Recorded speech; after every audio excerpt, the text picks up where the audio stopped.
Di tengah jalan tuh ada mobil yang agak mepet. Karena agak mepet ya kita berusaha lebih cepat dan ya ngotot-ngototan lah. Karena ada yang mau mepet kan, ini siapa? Begitu agak kita lebih cepat gitu, dia buka kaca mengeluarkan tangan dan saya ada tatonya. Nah, tapi mukanya saya lupa, saya nggak lihat jelas. Oke. Nggak terpancing buka kaca? Enggak, saya nggak buka kaca juga. Di dalam karena kita kan ada anak bayi, ada anak kecil. Rombongan itu ada anak-anak kecil, Bung Refli. Jadi lalu kemudian ya akhirnya dia nggak lama keluar tol. Oh, dia keluar tol. Nggak lama setelah ngacungkan jari itu, ngacungkan jari, dia keluar tol nggak lama. Setelah keluar itu tol di arah tol situ, antara tol Jagorawi ke arah Lingkar Luar dengan MBZ. Nah, jadi kalau dianggap taruh lah, mana ada orang mau perang bawa istri bawa cucu. Iya. Memang murni mau liburan. Dan saya tahu betul Laskar FPI itu tidak pernah bahkan dilarang untuk membawa senjata api, senjata tajam, apalagi senjata api, makanya tembak-tembakan.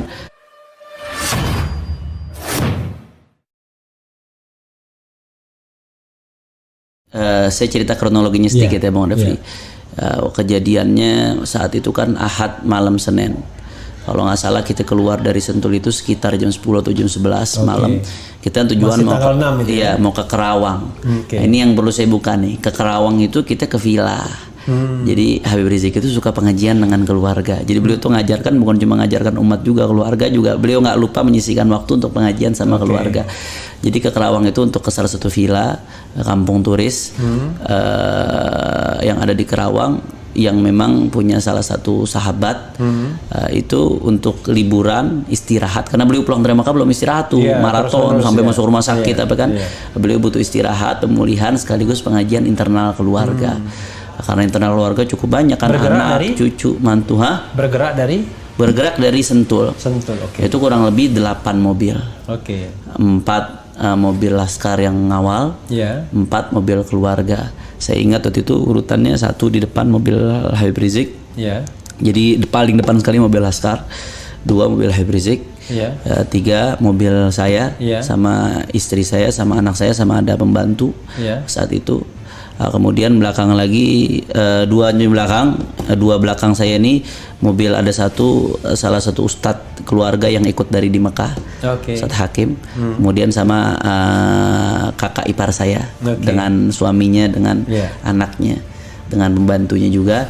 Belakangnya lagi 3 mobil, 1 mobil Laskar yang nempel dengan rombongan 4 ini, 2 yang agak di belakang. Nah 2 ini yang akhirnya kejar-kejaran itu yang terpisah.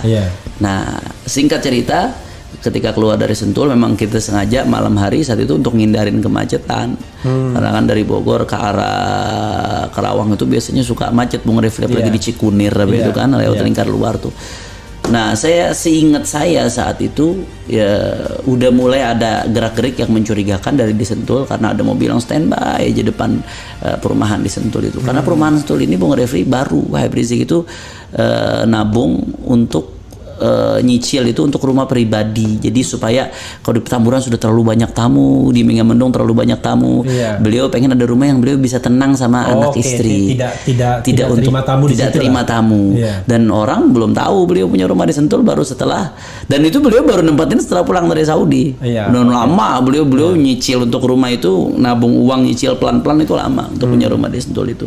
Artinya memang beliau sendiri baru nempatin. Keluarga jauh pun itu belum tahu beliau punya rumah di Sentul. Kalau keluarga dekat mungkin tahu, adik kakak beliau. Tapi keluarga jauh tuh banyak yang belum tahu dan belum pernah ke rumah Sentul tersebut. Jadi aneh kalau tahu-tahu kok ada yang ngikutin di situ, ada drone muter-muter di situ, berarti kan ada yang punya kuasa lebih untuk menjangkau itu. Nah, jadi kita keluar dari Sentul, saya ingat malam itu kejadian penembakan kan dini hari Senin. Dini hari tanggal 7 ya. Saya ingat 7 ya itu ya. 7, karena itu ulang tahun pernikahan saya. Tanggal 7 Desember. Dini hari.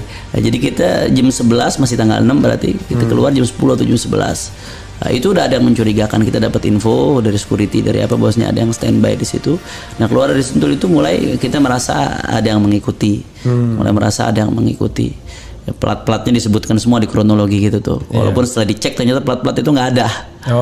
Plat palsu semua. Plat palsu ternyata setelah ada yang cek. Nah, itu aja sudah indikasi. Indikasi kuat. Dan nggak ada yang pakai seragam, Bung Refli. Tidak ada satupun yang pakai seragam. Kita ingat betul saat itu. Kalau ada seragam aparat, kita tanya baik-baik ada apa diikuti. Karena simpel. Nah, kalau nggak ada yang pakai seragam, siapa ini? Nah, kemudian begitu jalan kita kan kalau dari arah Bogor mau ke jembatan layang itu MBZ, itu kan lewat tol Cikunir apa kalau nggak salah ya. Pokoknya keluar tuh yang mau arah Lingkar Luar, kemudian lewat tol itu yang mau ke arah Nah di tol itu tuh saya lupa persis titik di mana karena malam saya nggak perhatian, cepat juga posisi kita saat itu. Di tengah jalan tuh ada mobil yang agak mepet. Karena agak mepet kita berusaha lebih cepat dan ya ngotot-ngototan lah karena ada yang mau mepet kan, ini siapa.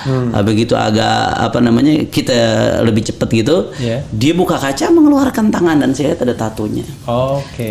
Tapi mukanya saya lupa, saya nggak lihat jelas. Saya lupa karena itu malam, saya nggak perhatian mukanya, saya lupa persisnya. Kalau mobilnya apa waktu itu kira-kira? Pokoknya SUV ya, tapi nggak persis apa gitu ya? Saya nggak perhatikan warnanya karena posisi kita malam dan cepat. Warnanya pun saya lupa saya udah setahun lebih. Jadi yang begitu-begitu harus dituliskan, Bib. Saya kira itu udah dimuat, Bung Elvi, semua dalam buku putih. Dan saya udah sampaikan kronologi ini ke Komnas HAM. Waktu audiensi dengan Komnas HAM, saya sampaikan kronologi ini. Saya sampaikan kronologi ini Komnas HAM, dan kronologi ini juga dimuat oleh rilis yang disampaikan DPP FPI langsung saat itu.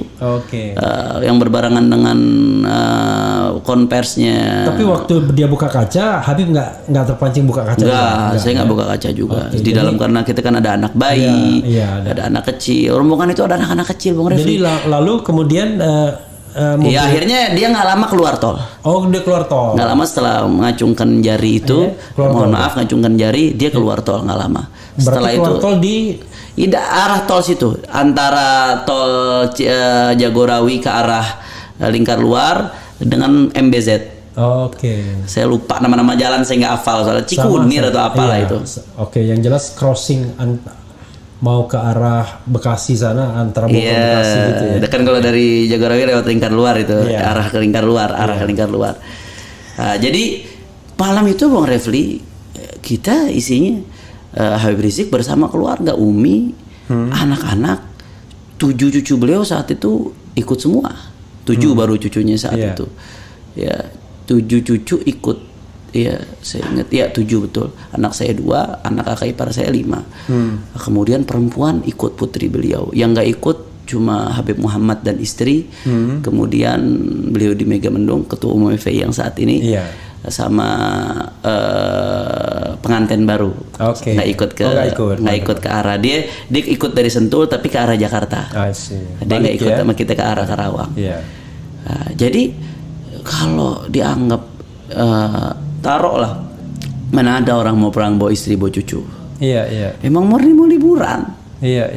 Murni mau liburan. Dan saya tahu betul Laskar FPI itu tidak pernah bahkan dilarang untuk membawa senjata api, senjata tajam, apalagi senjata api, katanya tembak-tembakan. Saya tidak pernah lihat mereka megang senjata api seumur hidup saya nggak pernah melihat. Mereka lihat megang senjata api dan memang itu dilarang, dan saya yakin keyakinan saya betul mereka tidak megang senjata api. Dan bagi saya kronologi itu nggak masuk akal yang disebutkan. Sehingga ini masih banyak kejanggalan. Kita berharap insya Allah dengan izin Allah dan dengan karamahnya para syuhada, insya Allah mudah-mudahan ini akan terbongkar selebar-lebar insya Allah. Allah nggak tidur. Dengan caranya Allah, Bung Refli. Artinya yang tetap saja yang kita minta itu adalah kebenaran.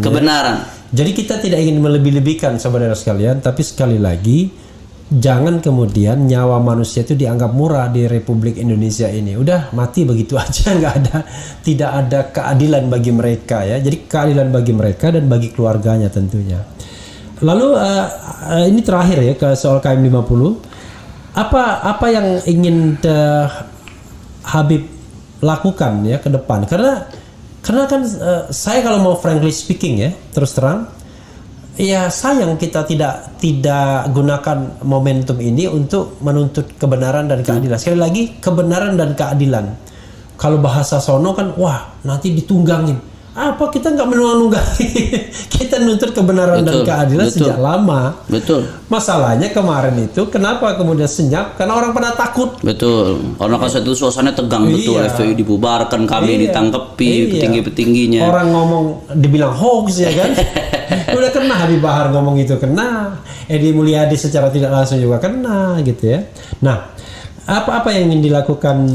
Ya saya kira saya teringat dulu dalam satu acara, dalam satu seminar yang ditayangkan, mantan Kapolri Tito Karnavian itu pernah mengatakan bahwasanya polisi itu bekerja juga atas dorongan opini publik. Jadi semakin kuat tekanan publik itu akan bergulir. Jadi ya saya berharap tentunya kita semua serahkan ke Allah Subhanahu wa taala. Tapi bagian dari ikhtiar zahir kita, ya publik umat jangan pernah berhenti untuk menyuarakan ini. Ya, jangan pernah berhenti. Suarakan lewat parlemen kita, suarakan lewat kanal-kanal yang dibenarkan dalam hukum. Kita negara demokrasi, misalkan demonstrasi diperbolehkan, kemudian kita punya parlemen, kemudian kita juga ada kebebasan pers, kita juga ada kebebasan berpendapat, sampaikan di media-media, sampaikan apa adanya, sampaikan kebenaran. Jadi kemarin itu waktu acara 4.000 lilin di Taman Ismail Marzuki, sama sekali tidak ada petugas yang misalnya ribet gitu ya. Misalnya mau membubarkan atau apa, nanya izin dan lain sebagainya, nggak ada. Artinya sebenarnya yang begitu-begitu itu ya kadang-kadang sangat bergantung subjektivitas penegak hukum saja ya. Jadi kalau ada orang dibolehkan, ya yang lainnya dibolehkan juga. Iya betul, harusnya seperti itu Bang Refli. Dan kalau memang siapapun yang benar, harusnya kan nggak perlu takut. Kenapa ada rasa takut ketika ada yang bersuara? Kenapa seperti ada kesan dibungkam dan lain sebagainya? Berarti kan ini jadi timbul tanda tanya lagi ada sesuatu. Iya, kan pepatah lama kan sederhana, berani karena benar, betul. Takut karena salah, betul. ya kan? Betul. Tapi tambahannya takut karena diancam ada juga. Karena kita manusia kan. Nah. Cuman kan pepatah itu kalau misalnya tidak ada potensi untuk diancam, kenapa presiden takut misalnya untuk membukanya, risih ya kan? Kenapa Menko Polhukam misalnya harus khawatir? Kan nggak perlu. Kan yang dicari adalah keadilan. Siapa yang terlibat? Silakan. Dalam kasus Brigadir J ini sudah 83 orang diperiksa. Di antara 83 orang itu puluhan orang yang sudah terlibat. Bayangkan. Saya bilang kalau 1-2 itu oknum. Tapi kalau 480 itu udah gerombolan. Bayangkan, padahal hanya menutupi satu orang saja, kan itu juga momentum untuk perbaikan. Bagaimana dengan 6? Oke, Bib, closing statement untuk KM 50 nih, Bib. Sebelum kita ngomong soal cinta tanah air yang Habib maksud itu apa? Iya, jadi closing statement terkait 50, sekali lagi saya ingatkan, Allah tidak tidur. Allah bersumpah, aku akan membalas orang-orang yang zalim. Bahkan dalam riwayat lain disebutkan, aku zalim kalau aku tidak membantu orang-orang yang dizalimi. Bahkan dalam hadis, jadi Allah sendiri mengatakan dirinya zalim kalau tidak membantu orang yang dizalimi. Ya, artinya Allah bersumpah, aku pasti bantu orang yang dizalimi. Konteks katanya seperti itu. Allah pasti bantu orang yang dizalimi. Allah itu gaya bahasa. Bahkan dalam hadis disebutkan da'watul mazlum mustajab. Doanya orang yang dizalimi itu Allah kabul. Dalam riwayat walaupun orangnya itu kafir. Walaupun yang bukan soal kafirnya, tapi soal siapapun tidak boleh dizalimi. Karenanya saya ingatkan siapapun Anda, khususnya para pemimpin bangsa, siapapun yang punya wewenang di bangsa ini, yuk mari kita tegakkan keadilan. Buka selebar-lebarnya. Bayangkan kalau itu anak Anda, bayangkan kalau itu keluarga Anda, bayangkan kalau yang terbunuh adalah adik Anda atau kakak Anda. Bayangkan dan bayangkan. Mereka punya adik, mereka punya kakak, mereka punya keluarga, mereka punya orang-orang yang ditinggalkan.